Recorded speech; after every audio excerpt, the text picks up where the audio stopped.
2 class action lawsuits allege the app has an arsenal of tools to gain access to what they call literally everything on your phone, including your contacts, camera, microphone, and more. Temu was collecting a lot of data to learn as much about you as possible. The problem is that it didn't tell anyone that it was doing this. But for Pinduoduo, this isn't new. In fact, in 2023, the Pinduoduo shopping app was suspended from Google because they found malware. Not just spyware or breaches in privacy, but actual malware. Temu was built by the same team of developers. While there was no malware found on Temu, with it being the sister app to Pinduoduo and the privacy problems, people became concerned. Temu was facing big problems. After Trump became president in 2025, his trade war with China began. In February, he placed a 10% tariff on all imports from China, and the next month he raised that to 20%. And in the middle of all of it was Temu, mass producing in China, yet their biggest market was the US, de minimis.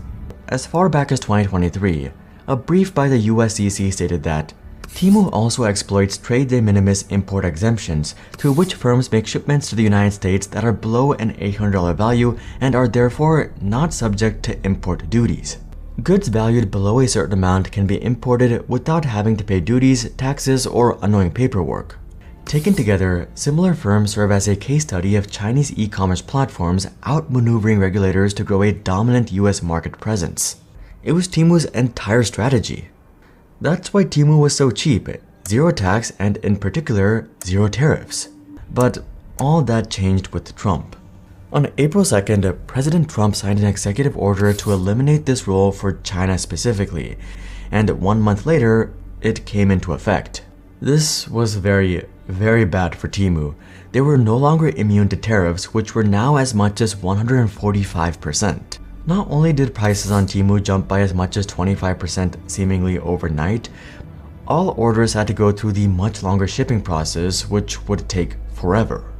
In response, Temu stopped all shipments from China to the US and began to fulfill orders from massive warehouses in the US, cheaper than most retail stores, just not stupid cheap.